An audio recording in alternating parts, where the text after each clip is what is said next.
संबंधों को सिर्फ समय की ही नहीं, समझ की भी जरूरत है। अपने आप को किसी के साथ आदी न बनाइए, वरना आपकी खुशियां उसकी फुर्सत और उसके मूड की मोहताज होकर रह जाएंगी। सच बोलने का अगर शौक है तो तन्हा चलने का भी हौसला रखो। मतलब की बात समझना आम लोगों की पहचान है, लेकिन बात का मतलब समझना खास लोगों की पहचान है। किसी के कहने से यदि अच्छा या बुरा होने लगे तो ये संसार या तो स्वर्ग बन जाए या पूरी तरह से नर्क। इसीलिए ये ध्यान मत दो कि कौन क्या कहता है, बस वही बनो जो अच्छा है और सच्चा है। इंसान उन चीजों से कम बीमार होता है जो वो खाता है, ज्यादा बीमार तो वो उन चीजों से हो रहा होता है जो उसे अंदर ही अंदर खा रही होती हैं। उन लोगों से बचकर रहना चाहिए जो आपके दिल में नहीं दिमाग में रहते हो। मैंने हर किस्म के लोग देखे अपनी जिंदगी में, मदद लेकर शुक्रिया बोलने वालों को भी और मदद लेकर बेवकूफ बोलने वाले को भी। जो आपको तकलीफ में देखकर रो पड़े वो आपको कभी तकलीफ नहीं दे सकता। एक बात हमेशा याद रखना प्यारे भक्तों, कि जो इंसान दूसरों की बातें तुम्हें बताता है वह तुम्हारी बातें भी दूसरों को बताता होगा। प्रेम और मौत में यही एक समानता है, न ये उम्र देखती है, न वक्त, न जगह। कभी भी किसी पर आंख बंद करके भरोसा न करें, क्योंकि ये दुनिया इतनी भी अच्छी नहीं कि आपके भरोसे को कायम रख सके। नियत साफ और मकसद सही हो तो यकीनन किसी न किसी रूप में ईश्वर आपकी मदद जरूर करते हैं। अस्त होता सूरज इस बात का प्रतीक है कि अंत भी इतना खूबसूरत हो सकता है। वक्त वह तराजू है जो बुरे वक्त में अपनों का वजन बता देता है। झूठ बोलते हैं वो लोग जो कहते हैं हम सब मिट्टी से बने हैं। मैं कई संबंधों से वाकिफ हूं जो पत्थर के बने हैं। कुछ रिश्ते किराए के मकान जैसे होते हैं, कितना भी सजा लो कभी अपने नहीं होते। पानी की एक बूंद गर्म तवे पर गिरे तो नष्ट हो जाती है, कमल के पत्ते पर गिरे तो चमकने लगती है, और सीप पर गिरे तो खुद मोती बन जाती है। पानी की बूंद तो वही है, बस फर्क सिर्फ संगति का है। सारी दुनिया कहती है हार मान लो, लेकिन दिल धीरे से कहता है एक बार और कोशिश कर, तू जरूर कर सकता है। जाने वाले चले ही जाते हैं, बस यादें छोड़ जाते हैं। फिर चाहे जितना पुकार लो पर वो लौट कर नहीं आते। खुले आसमान में वो चमकता हुआ चांद और दिल में चमकता हुआ प्यार कभी कम तो कभी ज्यादा होता रहता है। खटखटाते रहिए रिश्तों के दरवाजे, मुलाकातें न सही आहटें तो जिंदा रहेंगी। कर्म वह फसल है जिसे इंसान को हर हाल में काटना ही पड़ता है। इसलिए हमेशा अच्छा बोइए ताकि फसल अच्छी हो। किसी को धोखा देना एक कर्ज है जो आपको एक दिन किसी दूसरे के हाथों धोखा खाकर चुकाना पड़ेगा। नहीं खाई ठोकर सफर में तो मंजिल की अहमियत कैसे जानोगे? अगर नहीं टकराए गलत से तो सही को कैसे पहचानोगे? हम भी कमाल करते हैं ना, उम्मीद इंसान से लगाकर शिकवे भगवान से करते हैं। रिश्ते धीरे धीरे ही खत्म होते हैं, बस पता अचानक चलता है। कुछ लोग चप्पल जैसे होते हैं, साथ तो देते हैं पर पीछे से कीचड़ उछालते रहते हैं। वही रिश्ते बहुत कमजोर होते हैं जो किसी दूसरों की बातों में आकर तोड़ दिए जाते हैं। सोच का ही फर्क होता है, वरना समस्याएं आपको कमजोर नहीं बल्कि मजबूत बनाने आती हैं। कर्मों से डरिए, ईश्वर से नहीं। ईश्वर माफ कर देता है, कर्म नहीं।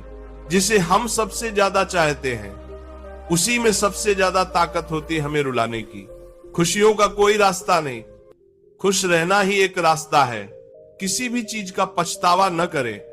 अगर वो अच्छा है तो बेहतरीन है, अगर वह बुरा है तो अनुभव है। हर रिश्ता एक पंछी की तरह होता है, अगर आप उसे कसकर पकड़ लेते हैं तो वो मर जाता है, अगर आप उसे ढीला छोड़ते हैं तो वो उड़ जाता है, लेकिन अगर आप उसे प्यार से पकड़ लेते हैं तो वो हमेशा आपके साथ रहता है। जिंदगी साइंस की तरह होती है, जितना ज्यादा एक्सपेरिमेंट करोगे नतीजे उतनी ही बेहतर मिलेंगे। सीमेंट से भी एक सीख मिलती है, जोड़ने के लिए नम्र होना जरूरी है और जुड़े रहने के लिए सख्त होना जरूरी है। प्राण जाने के बाद शरीर शमशान में जलता है, लेकिन संबंधों में से प्रेम चला जाए तो इंसान मन ही मन जलता है। सुख चाहते हो तो रात में जागना नहीं, शांति चाहते हो तो दिन में सोना नहीं, सम्मान चाहते हो तो व्यर्थ बोलना नहीं, और प्यार चाहते हो तो अपनों को छोड़ना नहीं। कैमरे में कैद कर लेते सारी खुशियां, तस्वीरों के बाहर कोई हंसता हुआ नहीं दिखता। संबंध और जल एक समान होते हैं, न कोई रंग न कोई रूप, फिर भी जीवन के अस्तित्व के लिए सबसे महत्वपूर्ण है। दुश्मनों को हमेशा माफ कर दीजिए, यही उन्हें सबसे ज्यादा परेशान करता है। कई बार ऐसा होता है कि इंसान दूसरों को हौसला देते देते खुद टूट जाता है। जब लोग आपकी बुराई करते हैं तो बिल्कुल परेशान न हो। वास्तव में वो लोग आपको महत्व देने का कोई और तरीका जानते ही नहीं। असल में वही जीवन की चाल समझता है जो सफर में धूल को गुलाल समझता है। मैंने कुछ लोग लगा रखे हैं पीठ पीछे बातें करने के लिए। पगार कुछ नहीं है उनकी, पर काम ईमानदारी से करते हैं। हर जलते दिए के नीचे अंधेरा होता है, हर रात के पीछे एक सवेरा होता है। लोग डर जाते हैं मुश्किलों को देखकर, पर हर मुश्किल के पीछे सफलता का सवेरा होता है। लोग हमेशा उस समय यकीन तोड़ते हैं जब हम उनकी वफादारी की मिसाल दे रहे होते हैं। जब होगी तेरी जरूरत तुझे पहचान लेंगे लोग। ये शहर है, यहां ऐसे ही जान पहचान नहीं होती। लोग कहते हैं कि अच्छे दिल वाले हमेशा खुश रहते हैं, पर मेरे ख्याल में एक अच्छा दिल लगभग हमेशा ही चोट खाता है, क्योंकि वह दूसरों से बस अच्छे बर्ताव की उम्मीद रखता है। जीवन को इतना शानदार बनाओ कि आपको याद करके किसी निराश व्यक्ति की आंखों में भी चमक आ जाए। हवाओं की भी अपनी अजीब सी सियासतें हैं, कहीं बुझी राख भड़का दे तो कहीं जलते दिए बुझा दे। किसी की अर्थी यात्रा में जाओ तो ये मत समझना कि आप उसे मंजिल तक जा रहे हैं, बल्कि यह समझना कि अर्थी पर लेटा हुआ इंसान तुम्हें तुम्हारी मंजिल दिखाने ले जा रहा है। जीवन में दो तरह के लोग नाकाम होते हैं। पहला, जो सोचते हैं लेकिन करते नहीं, और दूसरा, जो करने से पहले सोचते नहीं। मटकी तो थोड़ा सा खाली होते ही बजने लगती है और थोड़ा सा भरते ही छलकने लगती है। दुनिया का सबसे मुश्किल काम करने लगा हूं मैं, बस अपने काम से काम रखने लगा हूं मैं। शिक्षा और रिश्ता दोनों ही बड़े नाजुक होते हैं। दोनों में सिर्फ एक ही फर्क है, शिक्षा गलती से टूट जाता है और रिश्ता गलतफहमी से। एक आदमी ने किसी संत से पूछा, इतनी गर्मी क्यों पड़ रही है? वह उनका जवाब सुनकर सन्न रह गया। संत ने कहा, जब इंसान इंसान से जलने लगा है तो गर्मी बढ़ेगी ही ना।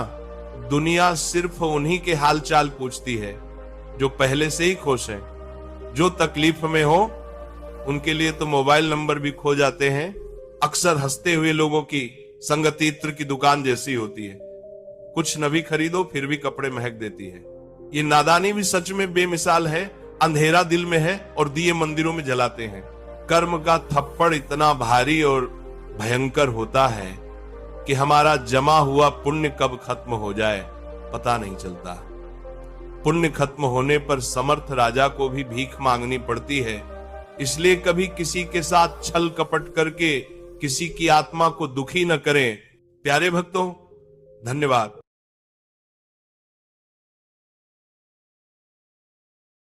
एक भक्त ने पूछा, बाबा मैं सब कुछ सही से करती हूं, रोज पूजा पाठ करती हूं, फिर भी घर में बरकत नहीं है, धन नहीं टिकता, सदस्य बीमार रहते हैं, तो आज इन्हीं सवाल का जवाब मिलेगा।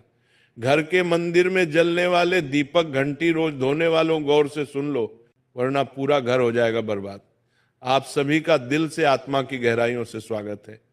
जीवन में चाहे कितनी भी मुश्किलें क्यों ना आए, एक चीज कभी मत भूलिए, पूजा मंदिर में रखी घंटी, देवी देवताओं की मूर्तियां और जलते दीपक के साथ कुछ गलतियां ऐसी होती हैं जो अगर हो गई तो किस्मत का पहिया उल्टा घूमने लगता है।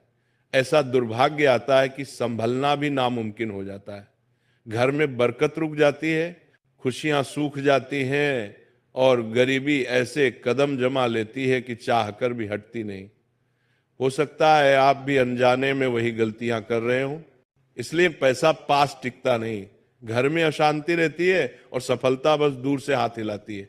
हम बिना समझे जाने अनजाने कुछ ऐसा कर बैठते हैं जो हमारे भाग्य का दरवाजा बंद कर देता है, और जब सब हाथ से निकल जाता है तब हमारे पास रह जाता है सिर्फ पछतावा और ताने। लेकिन घबराइए मत, आज इस प्रवचन में हम आपको पूजा मंदिर से जुड़ी हुई रहस्यपूर्ण बातें बताएंगे, जिन्हें सुनकर आपका दिल खुद कहेगा, गुरुजी आपने तो मेरी सोई किस्मत जगा दी। तो इस प्रवचन को अंत तक देखना, क्योंकि ये सिर्फ जानकारी नहीं, ये आपकी जिंदगी बदलने की कुंजी है। बहुत से लोग पवित्र वस्तुओं को धर्म का प्रतीक मानकर मंदिर में रख लेते हैं, लेकिन वहीं सबसे बड़ी गलती कर बैठते हैं। आज हम आपको विस्तार से बताएंगे। पूजा मंदिर में कौन सी चीजें रखना शुभ है और कौन सी अशुभ, दीपक कितने बजे जलाना चाहिए और जलाते समय कौन सा मंत्र बोलना चाहिए, घंटी कब बजानी है, सुबह या शाम, और कितनी बार, शंख कब और कैसे बजाना चाहिए, और बजाते समय किस मंत्र का जाप करना चाहिए, दीपक रोज धोना चाहिए या नहीं, मंदिर में कितनी मूर्तियां रखनी चाहिए और क्यों। ये 7-8 बातें छोटी लग सकती हैं, लेकिन इनका असर आपकी किस्मत पर सीधा पड़ता है। इस तरह की जानकारी आपको कहीं और नहीं मिलेगी, चाहे आप लाखों करोड़ों खर्च कर दें। हम अपने मन से कोई कहानी नहीं गढ़ते, ये सब ज्ञान है। ज्योतिष शास्त्र, धर्मशास्त्र और ऋषि मुनियों की वाणी से लिया हुआ, जिसे हम आपके लिए आसान भाषा में लेकर आते हैं। और हाँ, एक भक्त ने हमसे पूछा था, गुरुजी मैं रोज पूजा करता हूं लेकिन फल क्यों नहीं मिलता, उल्टा नुकसान ही हो जाता है। इस प्रवचन में मैं आपको इस रहस्य का भी जवाब दूंगा। पूजा हमारे जीवन का अभिन्न हिस्सा है। हर कोई किसी न किसी देवी देवता की आराधना करता है। कोई माँ दुर्गा के चरणों में शीश झुकाता है, तो कोई भगवान विष्णु के नाम का स्मरण करता है, और हाँ, उनकी पूजा का फल भी मिलता है। लेकिन क्या आप जानते हैं, छोटी छोटी अनजानी गलतियां ही उस फल को रोक देती हैं। ये गलतियां इतनी मामूली लगती है कि हम इन्हें नजरअंदाज कर देते हैं, लेकिन शास्त्रों में साफ लिखा है, पूजा में पूर्ण फल पाना है तो इन बातों का ध्यान रखना जरूरी है। आज हम बात करेंगे घर के मंदिर में दीपक और घंटी के सही उपयोग के बारे में। क्या दीपक को रोज धोना चाहिए या हफ्ते में 1-2 बार धातु का दिया हो तो कब और कैसे साफ करना चाहिए, मिट्टी के दीपक का सही समय और सही अवसर कौन से हैं, मंदिर में किस प्रकार की घंटी का उपयोग सबसे शुभ माना जाता है, घंटी कब बजानी है, कितनी बार बजानी, और क्या शाम की पूजा में घंटी बजाना उचित है। सबसे पहले बात करते हैं मिट्टी के दिए की। ये साधारण सा दिखने वाला दिया वास्तव में शुद्धता और पवित्रता का प्रतीक है। दिवाली हो, कोई धार्मिक पर्व हो या फिर कोई बड़ा अनुष्ठान, मिट्टी का दिया जलाने का अपना ही महत्व है। घर के मंदिर में या दरवाजे के पास जब इसे जलाया जाता है तो ऐसा लगता है मानो लक्ष्मी माता खुद आपके आंगन में प्रवेश कर रही हो। लेकिन ध्यान दीजिए, जब ये दिया मंदिर में रखा जाता है तो इसके नियम बदल जाते हैं। मिट्टी का दिया एक बार जलाने के बाद दोबारा मंदिर में नहीं रखना चाहिए। हर बार नया मिट्टी का दिया ही उपयोग करना शुभ माना गया है। ऐसा करने से वास्तु दोष दूर रहता है और घर में बरकत बनी रहती है। अब आगे इस प्रवचन में हम जानेंगे मंदिर की घंटी से जुड़े हुए रहस्य, जो शायद आपको पहले कभी नहीं बताए गए।